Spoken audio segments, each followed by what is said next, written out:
So here in the second part of the video, we're going to finish our required reading and see if we find any more information about how Cassie feels, or to see if the Logan children break any parents' rules. So we know that TJ is dragging his story out. He's trying to get everyone's interest. So let's see if it works. "Then don't," said Stacy with smooth finality, turning back toward the fire as if he cared not at all about the nightmen. Taking his cue, I nudged Christopher John, and Christopher John nudged Little Man, and the three of us forced ourselves to stare into the fire in feigned disinterest. So there's that vocabulary word. Feigned means they're faking it. Because are they really interested to hear about the nightmen? Yes, they're really interested, but they don't want to give in to TJ because they know he's being annoying on purpose. Without a captive audience, TJ had to reinterest us by getting to the point. "Well, about a week ago, they rode down to Mr. Sam Tatum's place, down the Jackson Road towards Strawberry, and you know what they done?" Stacy, Little Man, and I kept our eyes on the fire, but Christopher John piped eagerly, "What?" I poked Christopher John, and he turned guiltily around, but TJ, triumphant with an assured audience of one, settled back in his chair, ready to prolong the suspense. Moma'd kill me if she knowed I was telling this. I heard her and Miss Claire Thompson talking about it. They was real scared. Don't know why, though. Them old nightmen sure wouldn't scare me none. Like I told Claude. "Hey, y'all," Stacy said, standing and motioning us up. "Mama said she wanted us to take some milk and butter down to Miss Jackson before noon. We'd better get started." I nodded, and Christopher John, Little Man, and I got up. "Tarred and feathered him," TJ announced hastily. "Poured the blackest tar they could find all over him, then plastered him with chicken feathers." TJ laughed. "Can you imagine that?" "But why?" asked Little Man, forgetting our ploy. This time TJ did not slow down. "I don't know if y'all's little ears should hear this, but it seems he called Mr. Jim Lee Barnett a liar. He's the man who runs the mercantile down in Strawberry. Mr. Tatum's supposed to told him that he ain't ordered up all them things Mr. Barnett done charged him for. Mr. Barnett said he had all them things Mr. Tatum ordered written down, and when Mr. Tatum asked to see that list of his, Mr. Barnett says, 'You calling me a liar, boy?' And Mr. Tatum says, 'Yes, sir, guess I is.' That done it."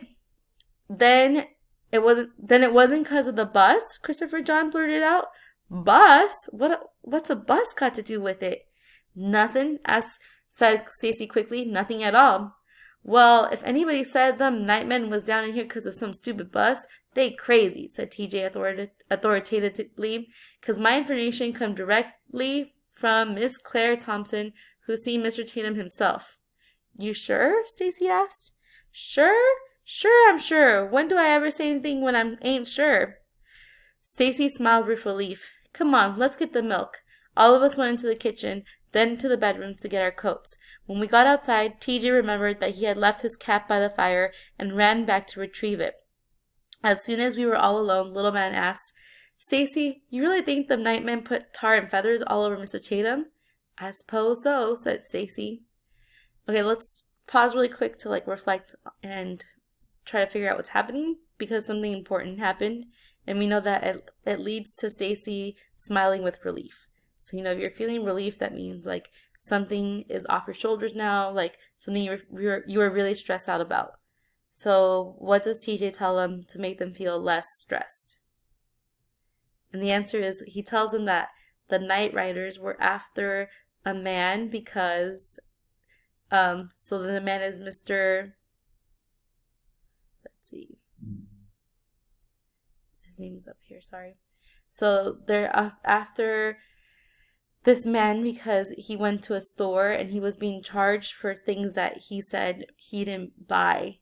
And when the store owner told him, "Are you calling me a liar?" this man replied back, "I guess I am," basically. So why would that be a relief to Stacy and the rest of the Logan children? Remember that they're scared of the Night Riders, and they were scared because they thought that they did something with the bus, and they thought the bus was the cause for the Night Riders that night. So the fact that they hear that it's because of somebody else, then we know that would be a huge relief to them. So it's Mr. Tatum that called Mr. Barnett a liar. So the fact that it has to do with something completely unrelated to the bus, that's a huge relief to them because that makes them feel less scared and less responsible for like these scary men out in the night. Okay, so let's keep going. So TJ says he has to go back to the house because he forgot his cap. Little man frowned, but it was Christopher John who spoke, whispering shrilly, as if a stray morning ghost might overhear. If they ever find out about the bus, you think they're gonna put tar and feathers all over us? Little man's frown deepened, and he observed gravely. If they did, we'd never get clean again. Cassie, said Christopher John, his eyes wide, was you real scared when you seen him? Little man shivered with excitement. I wish I could have seen him. Okay, so that's our reading for today. And now we're left with answering question number 1 about Cassie. And you can even add your questions too before we move on, actually. That'd be a good idea. So like, even if you're not really not sure about this part, you can say like, why was Stacy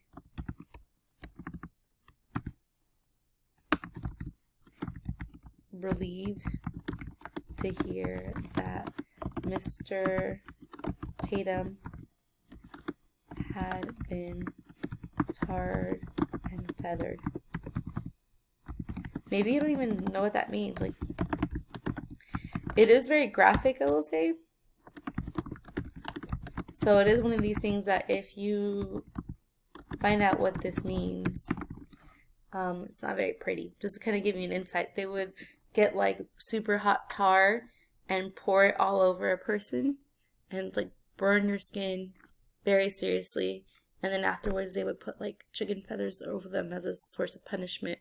So it's actually very sad, and many people could die from it because the tar could be so hot and powerful.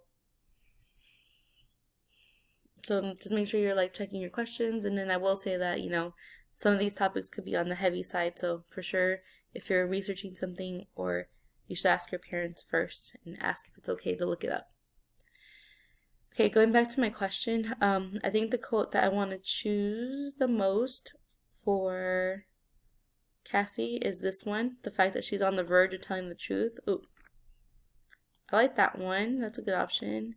I also like the one where she's on the verge of tears. Okay, I like that one too. So I'm going to choose this one actually. I also like the one where Big Mom says what's wrong with her. So any of those really work. Somewhere in the text it says, so the quote we're choosing says, I knew that if I let the tears fall, Mama's suspicion was something that was wrong would be confirmed, for I never cried about a silly thing as a fall. In fact, I seldom ever cried. Okay, that's coming from page 4. So this means, so to me this means like that. And once again, if you want to try answering on your own, this is where you could pause, answer it on your own. That way you're not influenced by my ideas and you can still check. But to me, this means that Cassie is pretty tough. And maybe you guys can add to that. Because, well, why is that telling me she's tough? It's telling me she's tough because she seldom ever cries. So seldom means like hardly ever, right? It's very rare for her to cry. And she's a little girl, so that kind of tells you that like the fact that it has to be something really tough that makes her want to cry, and right now she really wants to cry. We know she's very, very affected. Okay, and then it says, this shows that Cassie, it's kind of like what we're saying, is maybe we put negatively affected by seeing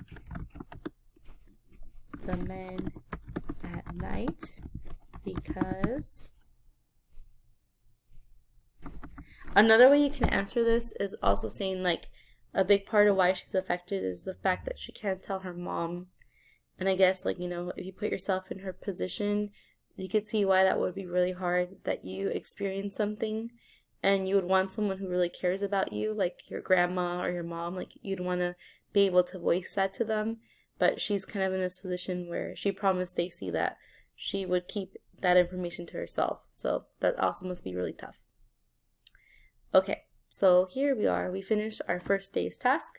Tomorrow, later today actually, in a few minutes, I'll be linking these here so you can find those there. I will also be adding to this chart so that you can find it in this chapter. So look for that very soon. And tomorrow we will be going over our reading pages 10 to 18 and answering text appending question number 2. So thank you for listening with me and reading with me, and we will do this again tomorrow.